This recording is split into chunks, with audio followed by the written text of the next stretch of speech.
As night fell over the vast open fields of the 19th century, the flickering glow of firelight illuminated hundreds, sometimes thousands, of faces gathered beneath the open sky. There were no cathedral ceilings, no orderly rows of wooden pews, and no clear boundary between preacher and listener. There was only earth, wind, and a current of emotion moving through the crowd like an invisible wave. These outdoor gatherings were not merely religious meetings. They were moments of collective eruption, where people wept, sang, prayed, and experienced something that seemed to transcend their individual selves. The sound of simple, repetitive songs echoed across the darkness, gradually drawing everyone into a shared emotional rhythm, almost trance-like in its intensity. In that space, faith was no longer an abstract idea. It became something tangible, something felt, heard, and lived together. If we look closely, this image is not as distant from our modern world as it might first appear. The firelight has been replaced by LED screens, the dusty fields by massive stadiums, and the few hundred attendees by tens of thousands of participants raising their hands in unison. Beyond the physical crowd, millions more now join through live streams, connecting from across the globe in real time. Today's large-scale worship events, carefully produced with immersive sound design and cinematic visuals, are, in many ways, recreations of that same primal energy. The technology has evolved, but the essence remains unchanged, a powerful fusion of individual longing and collective experience, converging in moments of emotional intensity. What once happened under open skies now unfolds across digital networks, yet the human desire driving it is strikingly familiar. This leads to a crucial insight. What we are witnessing today is not a completely new phenomenon. Rather, it is the continuation of a historical current that began with those early, pioneer sparks of revival movements. The outdoor gatherings of the past laid the foundation for how faith is experienced in the modern age. They introduced a model in which religion was no longer confined to sacred architecture or rigid institutional structures, but could emerge anywhere, wherever people gathered with a shared hunger for meaning. These early movements redefined spiritual engagement, transforming it into something dynamic, participatory, and deeply personal. To fully understand the significance of this continuity, however, we must examine a deeper shift that occurred beneath the surface: the transition from ritual to personal experience. For centuries, religious life had been shaped by formal rituals and tightly structured practices. Everything followed an established order, from prayers to sermons to the role of the congregation. Authority was concentrated in the hands of ordained clergy, who were seen as the primary mediators between humanity and the divine. Within this framework, most believers occupied the role of observers. They attended, they listened, and they followed prescribed forms, but rarely were they encouraged to engage faith as a direct, personal encounter. The revival movements disrupted this model in a profound and transformative way. The center of gravity began to shift, from institution to individual, from structure to experience. Faith was no longer defined solely by adherence to ritual, but by an inward personal transformation. Emotion, once viewed with suspicion or restraint, moved to the forefront. People were not just hearing about faith, they were feeling it. They were not merely conforming to religious expectations. They were encountering something that seemed to touch them at the deepest level of their being. The moment of personal awakening, when an individual felt changed, moved, or spiritually alive, became more powerful than any formal ceremony. This transformation opened an entirely new pathway for how faith could be lived and shared. It also created a remarkable bridge between the past and the present. What once took place in the dusty revival grounds of places like Kentucky, where individuals traveled long distances to gather, can now occur instantly through digital means. Modern worship spaces are no longer limited to physical locations. They exist in live streams, virtual environments, and even emerging technologies shaped by artificial intelligence. These platforms are not merely tools.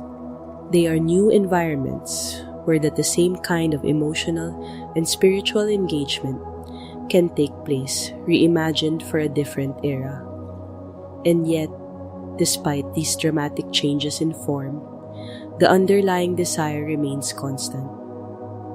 Whether standing beneath a starlit sky in a remote field or sitting alone in front of a glowing screen, people are searching for the same thing: an authentic experience, personal connection to something greater than themselves, and a sense of belonging within a larger story. This longing, not technology, not music, not scale, is the true force behind every wave of spiritual renewal, past and present. That is why, when we look at today's stadium gatherings or globally streamed worship events, the most important question is not what is new, but what has endured. The flame that once burned in those early pioneer gatherings has never truly gone out. It has simply changed form, adapting to new cultural and technological contexts, while preserving its essential nature. It burns now in places those early participants could never have imagined, in digital spaces, across global networks, and within deeply personalized experiences shaped by modern tools. In recognizing this continuity, we begin to see that the human search for meaning and spiritual connection is not a series of disconnected moments, but an ongoing narrative. The past is not left behind. It echoes within the present, shaping and informing how we experience faith today. The pioneer spark still lives, not as a relic of history, but as a living force, one that continues to evolve while remaining rooted in the same fundamental human desire: to encounter something real, something transformative, and something that speaks directly to the heart. Building on this shift from structured ritual to personal experience, another equally transformative force began to take shape, one that would redefine not only how faith was felt, but who had the authority to express it. This was the democratization of grace, a movement that quietly but powerfully dismantled long-standing hierarchies and reimagined the spiritual landscape as something radically accessible. For much of earlier religious history, social structure and spiritual authority were deeply intertwined. One's role within the faith community was often influenced, if not determined, by social standing, education, or institutional recognition. Clergy held interpretive power, and access to theological knowledge was largely confined to those who had undergone formal training. In this model, the sacred flowed downward, from the learned to the layperson, from the ordained to the ordinary. Faith, while shared, was not equally voiced. The awakening movements disrupted this arrangement at its core. Their message was as simple as it was revolutionary. Salvation was not reserved for the educated, the elite, or the institutionally approved. It was available to everyone. In declaring that all individuals stood equal before God, These movements dissolved the invisible boundaries that had long separated the spiritual insiders from the rest.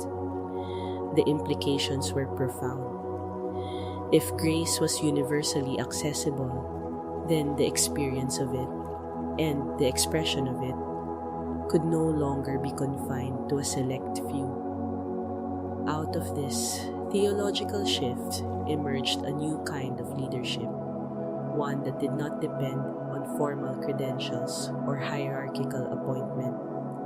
Ordinary individuals, farmers, laborers, women, and those previously excluded from positions of influence began to step into roles as preachers, exhorters, and community leaders. They spoke not from institutional authority, but from lived experience. Their credibility was not rooted in academic training, but in the authenticity of their personal transformation. And perhaps that was precisely what made their voices so compelling. This rise of non-professional leadership represented more than just a redistribution of roles. It marked a large-scale empowerment of the individual. Religion, once guarded within the boundaries of established structures, began to spread through networks of personal testimony and grassroots communication. Faith was no longer something that had to be mediated through official channels. It could be shared directly, person to person, heart to heart. In this sense, the sacred was no longer centralized. It became decentralized, dynamic, and widely participatory.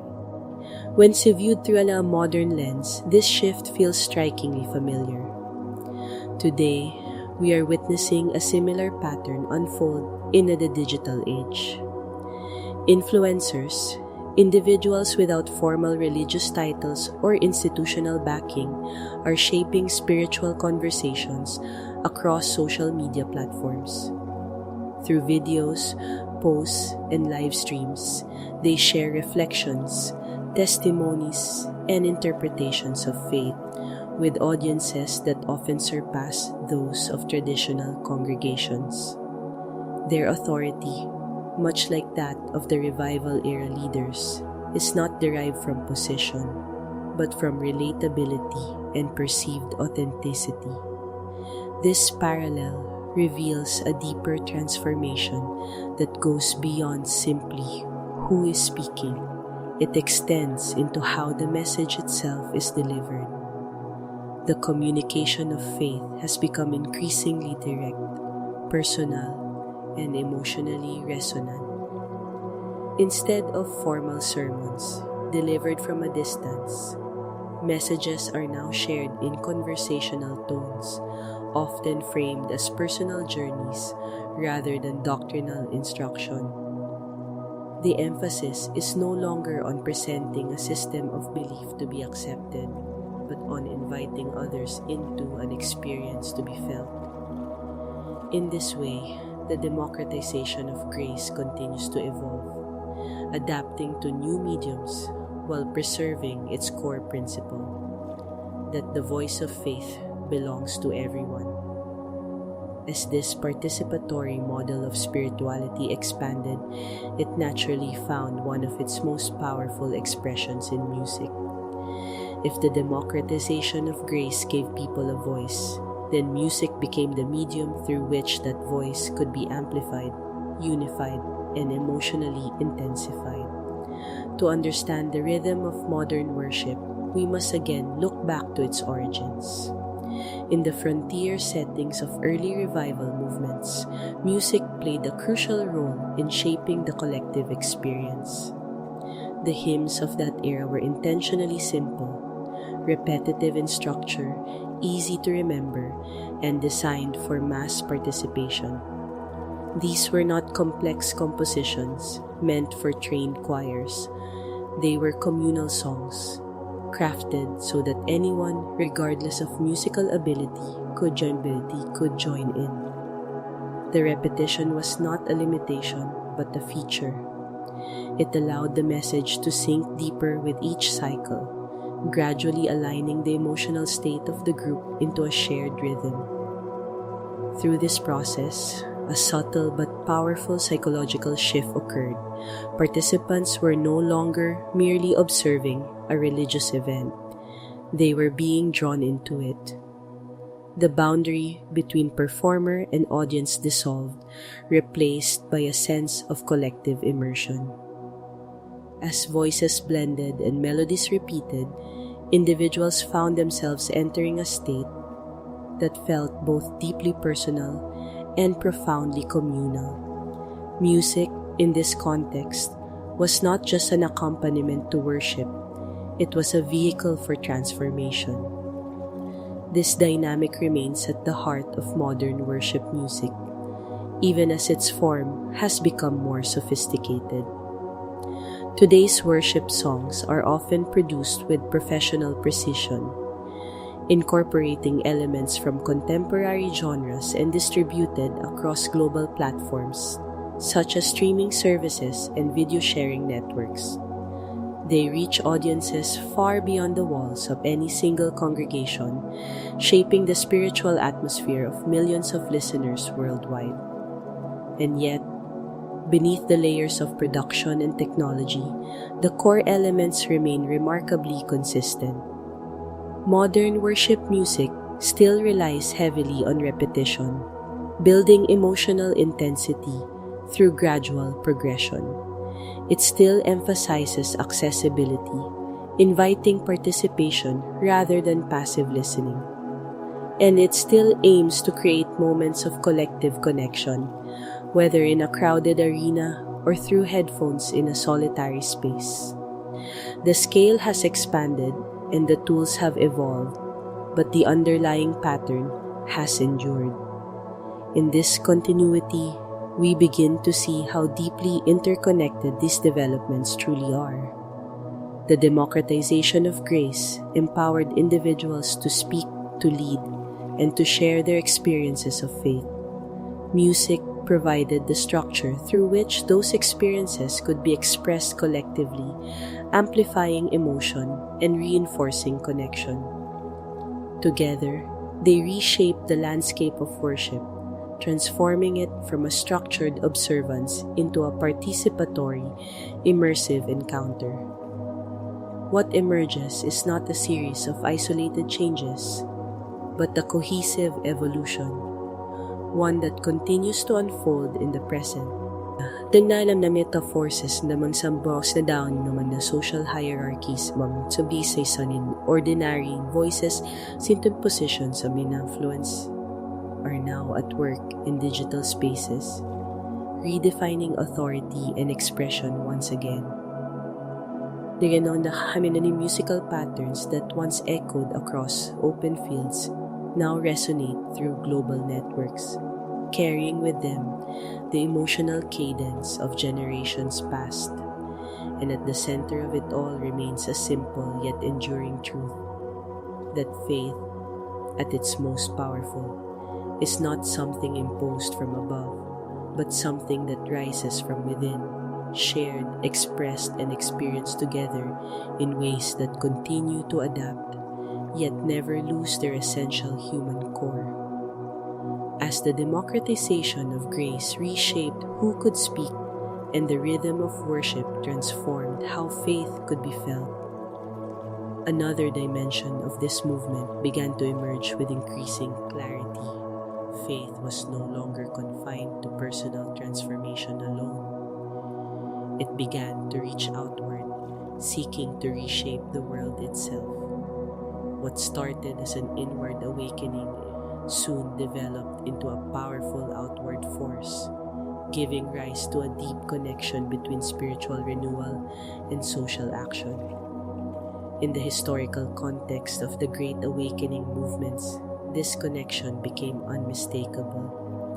The same communities that gathered in fields to pray, sing, and experience personal transformation also became the driving force behind some of the most significant social reform movements of their time. A Among these were the efforts to abolish slavery and to confront the widespread social damage caused by alcohol abuse. These were not separate endeavors, detached from spiritual life. Rather, they were seen as natural extensions of it. The belief at the heart of these movements was simple yet profound. If a person could be transformed internally, if their heart, their desires, and their moral compass could be renewed, then the structures of society, built upon those individuals, could and should be transformed as well. This belief created a powerful chain of logic that connected the personal to the collective. Transformation was not meant to stop at the individual level. It was expected to ripple outward, influencing families, communities, and eventually entire systems. In this sense, faith became more than a private experience. It became a catalyst for societal change. The goal was not merely to save souls in isolation, but to purify society, to align the external world with the moral and spiritual ideals that individuals had embraced internally. This vision carried both hope and urgency. It suggested that a better world was not only possible but attainable through the cumulative effect of changed lives. What is striking is how familiar this pattern feels when viewed from a contemporary perspective. Today, many faith communities and individuals are deeply engaged in humanitarian efforts, social justice initiatives, and global outreach programs. However, the tools and platforms through which these efforts are carried out have evolved dramatically. Technology now plays a central role in amplifying the reach and impact of faith-driven action. From crowdfunding campaigns that support disaster relief to digital platforms that coordinate volunteer efforts across continents, the integration of faith and action has taken on new forms that transcend geographical boundaries. At the same time, the underlying motivation remains remarkably consistent with its historical roots. There is still a deep conviction that inner transformation should lead to outward change.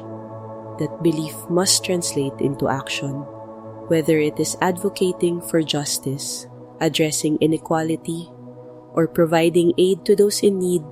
The driving force is the same enduring passion to make the world reflect a higher moral vision.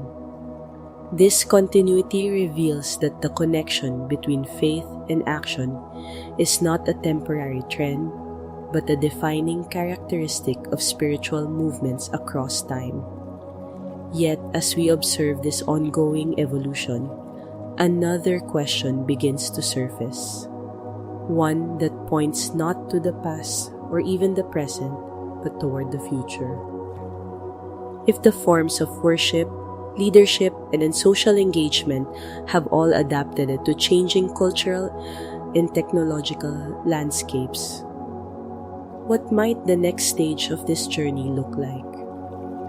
What becomes of this flame in a world increasingly shaped by artificial intelligence, digital immersion, and hyperconnectivity? One clear trend is already emerging: the growing desire for spiritual experiences that are not only meaningful, but deeply interactive and personalized. In an age where algorithms tailor content to individual preferences and digital environments can be customized in real time, people are becoming accustomed to experiences that feel uniquely their own. This expectation is beginning to influence how faith is expressed and encountered. Passive participation is gradually giving way to interactive engagement, where individuals are not just recipients of a message, but active participants in shaping their spiritual journey. This shift is giving rise to what might be described as a digital revival. Unlike the revival gatherings of the past, which were bound to physical locations and limited by distance, these new forms of spiritual connection operate across global networks. Live-streamed services allow individuals from different continents to participate simultaneously in shared moments of worship.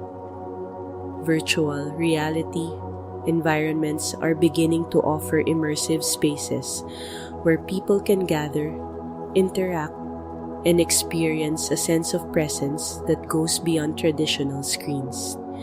Online communities formed around shared beliefs and experiences provide ongoing connection that extends far beyond a single event. These developments raise an intriguing and important question.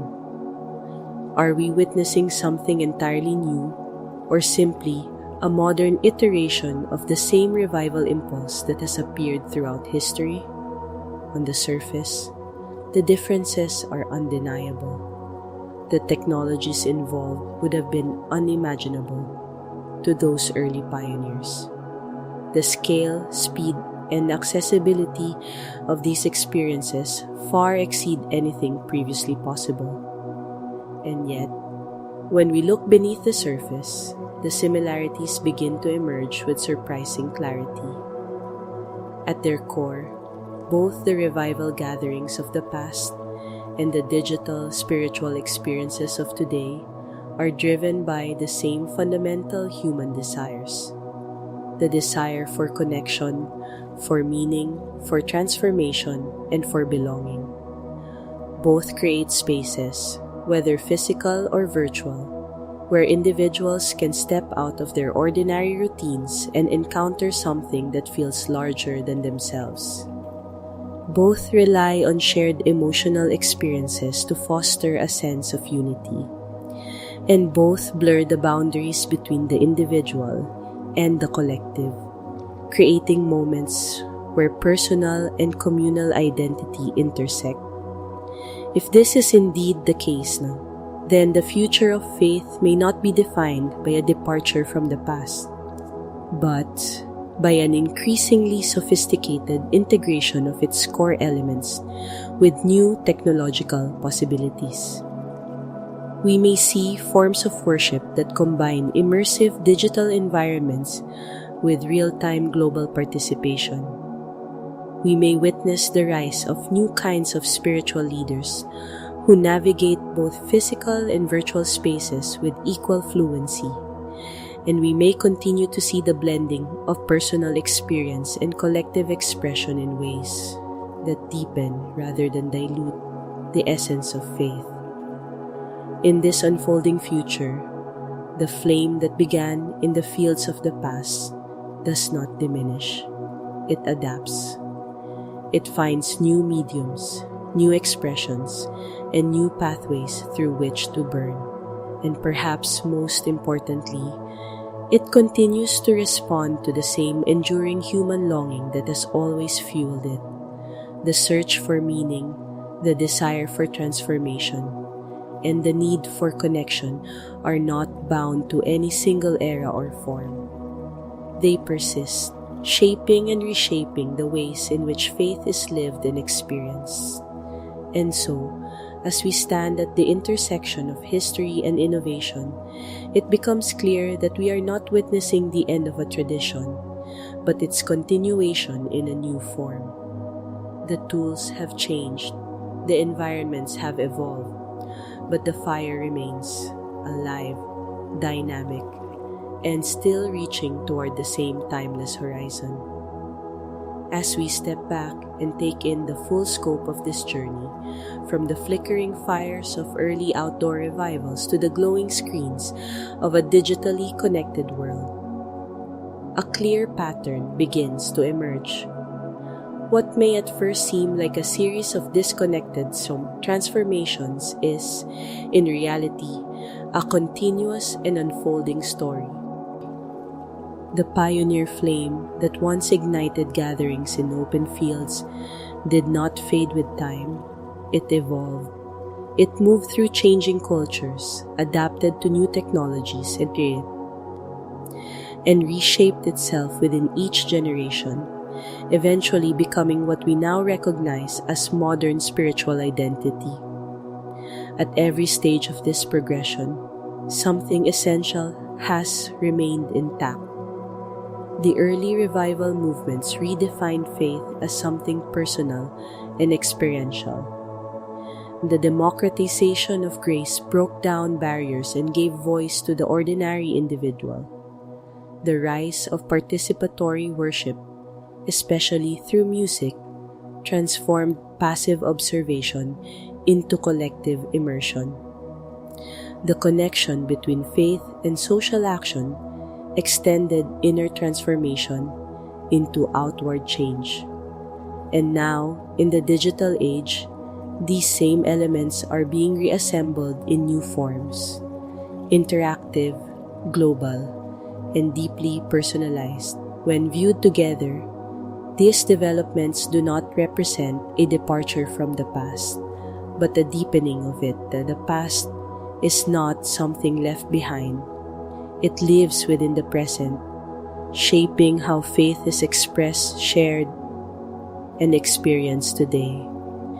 The environments may have shifted, from fields to stadiums, from pulpits to platforms, from physical gatherings to virtual spaces, but the underlying movement remains remarkably consistent. It is a movement driven not by structure alone, but by desire, a longing that continues to surface in every era, regardless of form. At its core, this story reveals something profoundly human. Across centuries, cultures, and technological revolutions, people have been searching for the same things: personal meaning, authentic experience, and the connection to something greater than themselves. This search is not erased by progress, it is intensified by it. In a world filled with information, speed, and constant noise, the desire for something real, something that speaks directly to the heart, becomes even more urgent. And this is perhaps the most important insight of all. While the expressions of faith continue to evolve, its essence does not. The forms may change, the methods may adapt, and the mediums may expand, but the fundamental impulse remains the same. It is the impulse to encounter, to belong, and to be transformed. It is the quiet but persistent pull toward meaning that no era has been able to extinguish. That is why the story does not end here. The flame continues to move through new technologies, new voices, and new generations. It appears in places we might not expect, expressed in ways that may look unfamiliar, yet always rooted in the same enduring human need. Whether in a crowded stadium, a small community, or a solitary moment in front of a screen, the experience remains connected to something much larger than the moment itself. And perhaps that is the most powerful way to understand it. Not as a trend, not as a cycle, but as a living current, one that carries the past into the present and the present into the future, without ever losing its source. The flame that once burned on dusty fields now burns in the digital world, yet it is still the same flame within the human heart. If this journey has helped you see that connection more clearly, take a moment to stay with it. Subscribe to the channel, follow for more deep explorations like this, and share it with others who are searching for meaning in a rapidly changing world. Because this conversation is far from over, and you are part of the story still being written.